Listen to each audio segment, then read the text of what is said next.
여러분 안녕하십니까?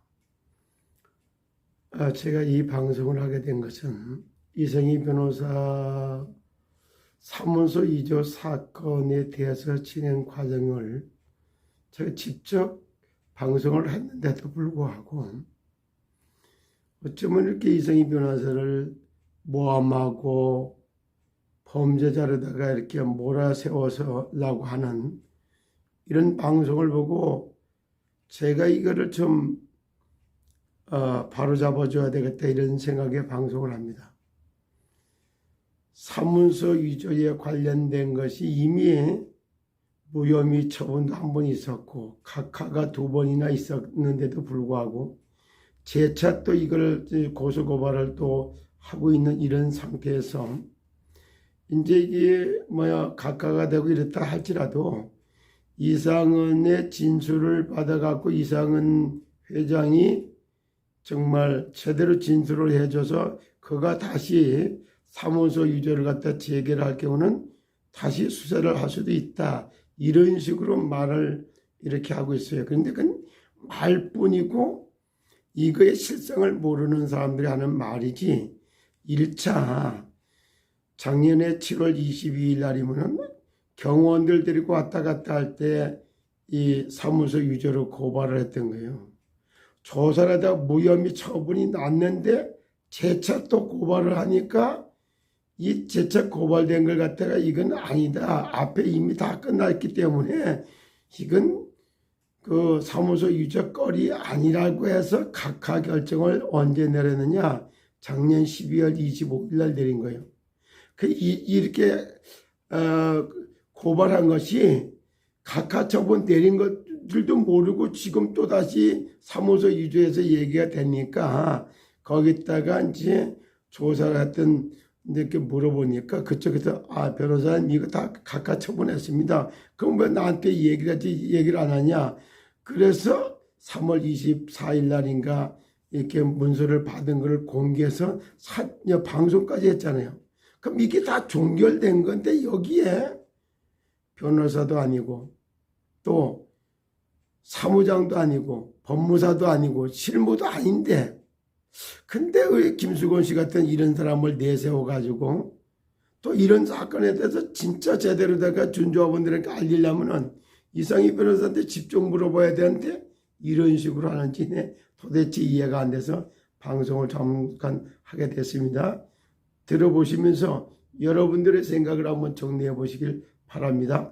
방문 판매법 제3조 사항에 따라서 불법 다단계 유사 판매 행위로 가주되었습니다. 예. 자, 그럼 항소심에서 피고 또 측은 어떤 주장을 했고 재판부는 왜 기각을 했는지 좀 알려주시죠. 네, 이상원 쪽에 변호사님들은 실제 재화 거래가 있었다고 주장을 했지만은 재판부에서는 객관적인 입증이 부족하다고 판단했습니다. 예. 또한 이미 1심에서 법정 최고형이 내려졌기 때문에 형량 변경 없이 실익이었고 검찰의 공소장 변경도 기각되면서 항소 자체가 실익 없음으로 결론났습니다. 그럼 정리를 하면은 항소심은 1심의 판단이 정당하고 논리적이라서 유치된 거라 그런 뜻입니까? 맞습니다.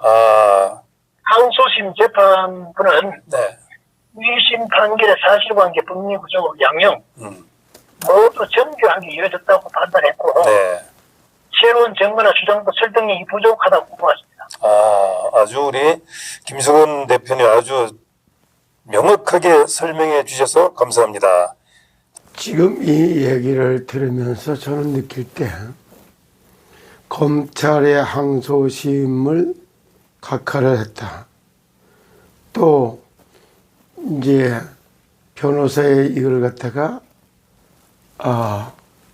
받아들이지 않았다. 이 이유에 대해서 그것들이 조사가 잘 됐기 때문에 그거를 과학적으로 증명을 해서 그렇게 됐다. 그렇게 생각하지 않아요. 이성희 변호사 얘기에 들어봤을 때는 실질적으로 그게 그러냐 그렇지 않아요. 검찰은 2조라고 하는 금액을 더 조사를 해서 추가적으로 합산을 해서 판결을 내릴 거를 전제로 이런 항고를 했는데 재판부에서는 뭐라고 생각하느냐, 그거 한도 최고형 이상을 또 때릴 수 있는 범위가 없기 때문에 해서 최고형을 이상의 것이 안 나오기 때문에 그거 하나만하다 이런 뜻이 반영된 거고, 또 그런 상태로 진행되고 있는데 이쪽에서 뭐 항소를 변호사 측에서 항소해봐도 그걸 뒤집을 만한 내용, 그렇다고 그걸 갖다가 형을 줄여줄 만한 여건 자체가 안 되기 때문에 그냥 다 각하를 하고 딱 끝을 냈다. 김수곤 대표라고 하는 이분이 법조인인가요? 변호사 사무장인가요? 법무사인가요? 아니면은 변호사인가요? 이분이 내가 참 그게 궁금해요. 현직 뭐 이거를 다루고 있는 법무사라든가 변호사 사무실의 사무장이라든가 현직 변호사라든가 이런 분들 같으면 이런 얘기의 대상에 좀 답변을 할 만한 자격이 있고 전문가라고 이렇게 말을 하고 싶은데, 이제 이성희 변호사에 관해서 사무소 위주에 관련된 이런 거에 대한 이것도 왜 그렇게 참 그거를 무혐의를 때렸으면은 무혐의를 아주 처분했던 담당자, 무혐의를 내렸던 관에 물어보고, 또 하나 거기에 취재를 해서 답변하든지 아니면 여기 당사자인 이성희 변호사한테 물어봐야지만이 정확하게 답이 나올 건데 왜 이성희 변호사한테는 안 물어보고 그 다음에 여기 담당자한테는 안 물어보고 저렇게 제3자 이분한테 이런 걸 묻는지 참 난 이게 이해가 잘 안 돼요. 하여튼 계속 좀 들어보도록 하겠습니다. 자, 이제 사문서 위조, 이제 우리 엊그제도 방송하고 또 며칠 전에도 방송했던 이성희 변호사에 대한 얘기 조금 나누도록 하겠습니다. 자, 사문서 위조, 이성희 변호사는 왜 무혐의 처분을 받았고 수사는 다시 시작할 수 있는지, 예, 질문입니다. 예. 처음엔 위조 의혹이 컸던 것으로 알려졌는데 결국 무혐의로 각하됐다고 들었거든요. 이 각하라 그러니까 또 좀 잘 이해를 못하는 회원들이 있을 텐데 좀 설명 부탁드립니다. 네, 맞습니다. 네.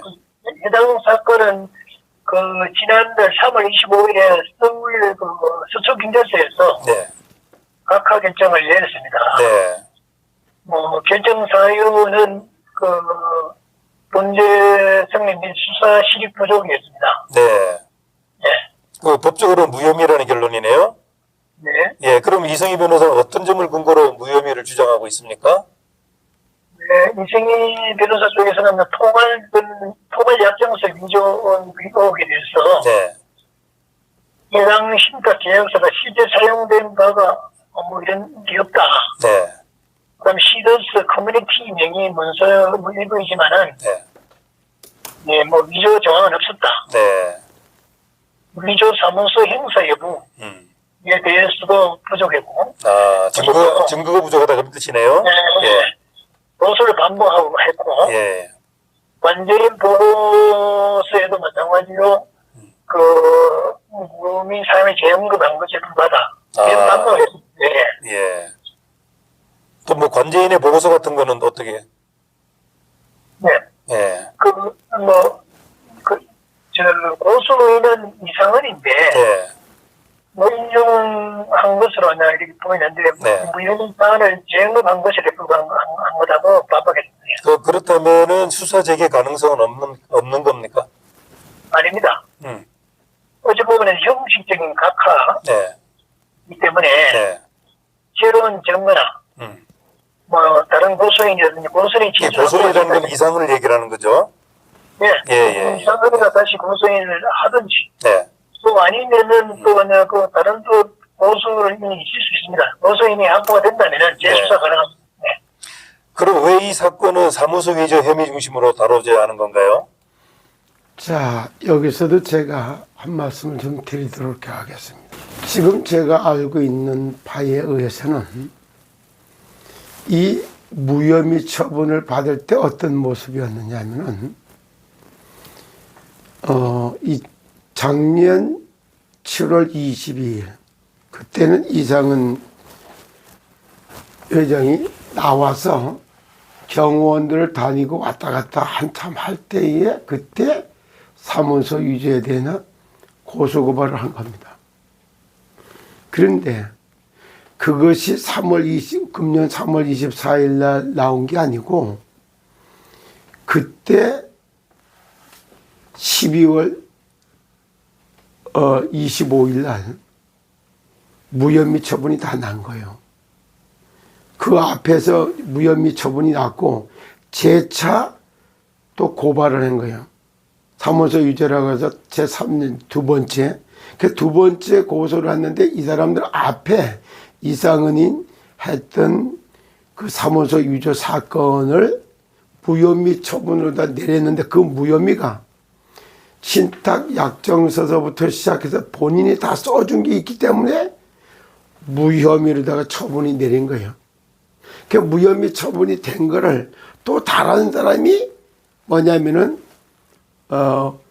사무소 유죄라고 고소를 하니까 여기에 그거에 대해서 각하를 한 거예요. 그 또 세 번째에서 또 각하가 된 거예요. 그래 이번 때 또 집어넣은 거예요. 이번에 이런 내용이 된 겁니다. 그럼 이런 부분에 대해서도 왜 이상희 변호사한테 직접 물어보고 그걸 방송을 해야지 될 건데 제3자한테 또 이렇게 물어봐 갖고 이런 식으로 얘기를 하고 있느냐 이 말이야. 그리고 또 하나 지금도 김수건 씨가 일반적인 얘기를 하고 있는 거예요. 내용을 실제 알고 그냥 모르고 있잖아요.